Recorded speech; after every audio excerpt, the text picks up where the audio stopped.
One of your characters, Marion, is a middle-aged writer who is challenged to get a tattoo. And her wilder sister, Daria, tells her first to go paint her fingernails a vibrant purple and says if she can't handle the attention she gets from that, she'll probably not do well with a tattoo. In honor of our little chat, I have painted my fingernails purple. Do you think it's easier to blend into a change like this rather than going in feet first? And most importantly, what kind of character research did you do for this? Well, I do have an outstanding coupon for a tattoo from my daughter that she gave me for my birthday 2 years ago. So I'm even worse than Marion. I have not yet gotten mine. I can't quite figure out what it's supposed to say, mine. We're getting close. Very good. And but it was real. I did actually go to a tattoo conference, and it was a surreal event. You know, very much like entering Plato's cave or something. It just was hot, sweaty, incredibly loud. You know, pounding music, screaming needles. All these people with these really scary tattoos, and some that were kind of sweet. And it, you know, it was just, I was completely out of my depth and loving it. It was so much fun. So, you know, reading all the books about tattoos and watching all the YouTube videos about the tattoo parlors, and it was fun. I had a great time researching that part. Well, I actually did get a tattoo before we left, and I can tell you the reason they play that pounding music is to distract you from the pounding in your skin. That makes great sense. It actually works, believe it or not. So I did read that you actually rafted down the Colorado River as part of the research for this book. Was this something that you always wanted to do, or did you just do it for your character? And as like a part B to that question, what is the strangest thing you've ever done to research a character or a plot point? Gosh, good question. Well, so I actually went down the Grand Canyon with my family before I started writing this book. It was one of the other reasons to write it. So one of the great things about being a writer is that when something happens in your life that is unsettling or unusual, killing crabs, for example, was such an amazing experience. How could I not write about it? And thus we have the School of Essential Ingredients. I went down the Grand Canyon, not my idea. Absolutely not my idea. I was bullied into it, basically. My husband and kids, we'd been invited to go on this trip with all of these wonderful outward bound instructors who completely know what they're doing. And then we were invited along because we were friends, but I really didn't want to go. I mean, I was very much like Kate in that regard. I really didn't want to go. And then my husband and kids said, well, we're going. And I'm a really protective mom. There's no way I'm going to let my kids go down the Grand Canyon without me. So I went. And it was terrifying, exhilarating, life-changing. I can't even tell you what a different person I was coming out of that river than when I went in. Wow.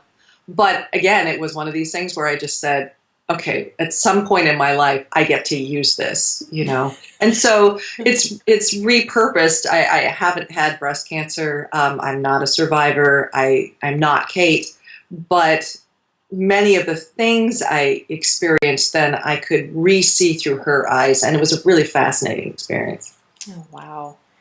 So we talked briefly about this earlier, about other book clubs talking about issuing the challenges. If this idea of issuing challenges to our friends were to take off in a viral kind of way, not that we're advocating anyone to do anything outside of their comfort zones. Well, what kind of guidelines do you think would work best? I know we talked a little bit about, just going around the circle and telling your friends without having the, the rule that you had to do it. But, I mean, really, what kind of guidelines would you set up around something like that? Well, I think, and it really depends on the group. I mean, I've been to book clubs that have been meeting together for 30 years, or groups of women friends. It wouldn't have to be a book club. Right. But, they've been together for a long, long time, and they know each other really well. I've been in other groups where they've come together fairly recently because they are just interested in books, and this is a way to meet people. And so you have to know your group, I think, and you have to know the people in your group. It might be more appropriate to have one person be assigning them the way it is in the book. It might be that everyone writes them down anonymously and you choose the one you want to do, or you say you're going to do all of them. I met a woman recently who was doing what she called the 40 and 40. So in her 40th year, she wanted to do 40 new things she'd never done before. And when I met her, she was on number 37. She'd just gotten back from Hawaii, and it was great. She said, you can knock off a whole ton of them in Hawaii because windsurfing and parasailing and, surfing and all this stuff. So, I would say that the fun thing would be not to feel lockstep. Same way in School of Essential Ingredients, I said, don't feel tied to recipes. Don't feel tied to any particular structure. Figure out what works for you all, and be honest. Don't make it something that works for you all because that's safer, right, or makes you feel more comfortable necessarily. Look at what actually might give you the best experience. But even something small like the purple fingernails, someone wearing that for a week, something that's totally out of the norm for them, issuing those kinds of challenges on a regular basis, I think, might be interesting too. So I also have a friend who's doing a 60 by 60. She finishes up this November on her 60th birthday, and it just is amazing. I mean, she's swung on a trapeze. She's going to see orangutans and wherever, and it's just a fantastic. But she's also doing smaller things like learning to do a side plank in yoga for 60 seconds. I mean, it's a variety of things, and it's really inspiring to watch someone do something like that. Yes, it is. So, one question for our, we have many readers on the blog who are published or aspiring writers. The blog is all about living your dream, whether it's travel or something else, and we do have a disproportionate number of writers in our group. So now that you've published your second novel and fourth book, you're working full-time as a writer. One thing that we talk about a lot on the blog is your dream, is the actuality of your dream. How is it different from what you thought it was going to be? On our trip, our dream it's actually better than I thought it was going to be, and I find that very hard to believe. I really thought that it couldn't be, but it is in ways that I didn't even imagine. Now there are some ways it's also harder, but again, overall. So is the life of a writer what you imagined it would be back when you had a regular job, raising your children and all of that? How is your dream working out as a reality? Well, first off, I never really truly believed I'd get to do it. That was what other people did, and it was what I'd wanted since the time I was little.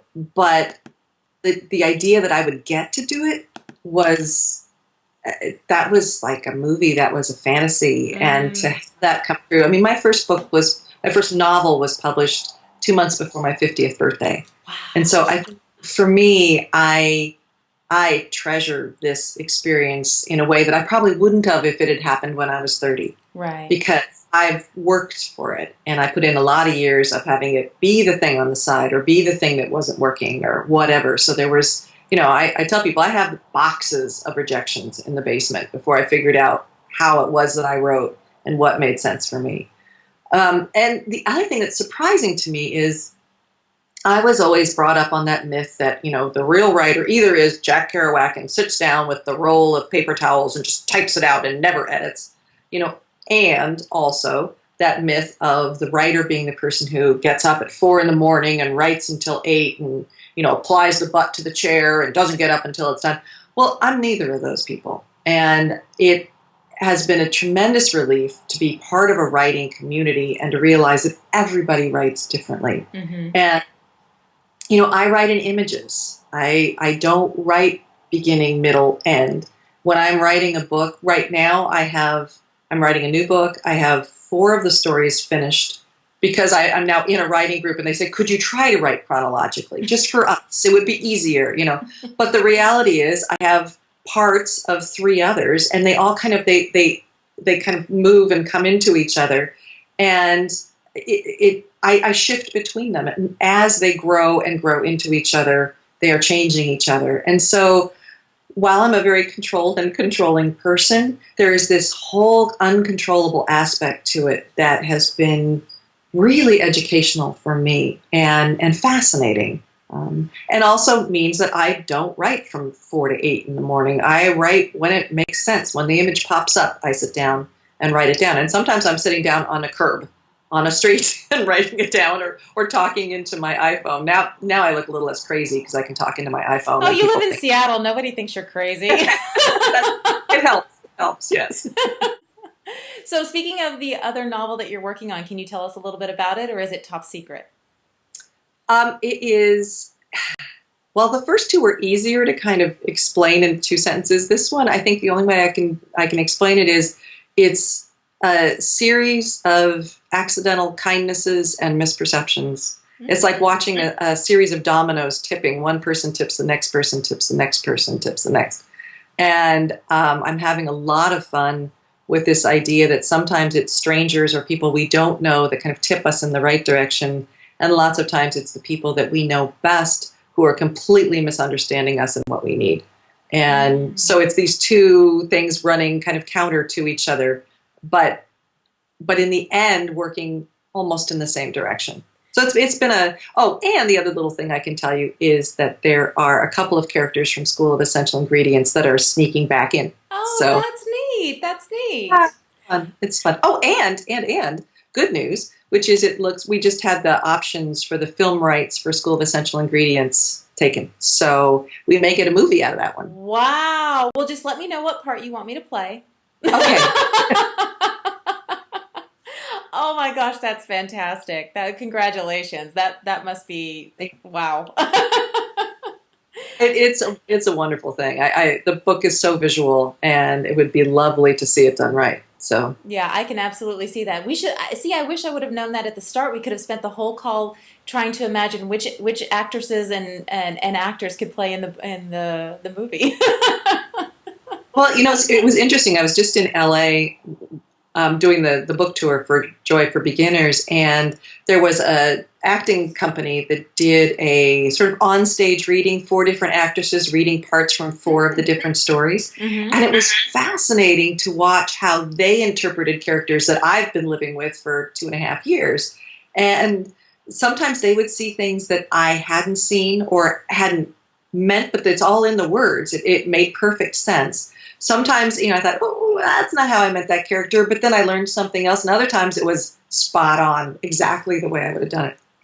So it was, and I learned a lot about reading aloud and how to kind of bring more drama into it and act the parts out more. It was really fun. Well, you talked earlier about being a little bit more of a controlled and controlling person. How are you going to feel when your book is turned over to someone else to make into a movie? I mean, what if they pick someone that you hate, or well, as long as they don't turn Lillian into a serial killer, I think I'm going to be okay. I think she's a serial killer of crabs. Exactly. Oh my gosh. Well, I am going to let everyone know right now that you can get both books, The School of Essential Ingredients, which I loved, as well as the new book, Joy for Beginners, which I also loved. Pretty much in all major bookstores, as well as through the ebooks through Amazon, Barnes & Noble, Chapters, all of those. And I think I read that the School of Essential Ingredients is in 21 different countries now. Is that right? I think we're up to 25. 25. Hungary. Okay. So, there you are. Hungary and the Czech Republic. Who would have thought? Well, as we travel through, I'll go to bookstores, and if I see them, I'll take a picture on the bookshelf and send it to you.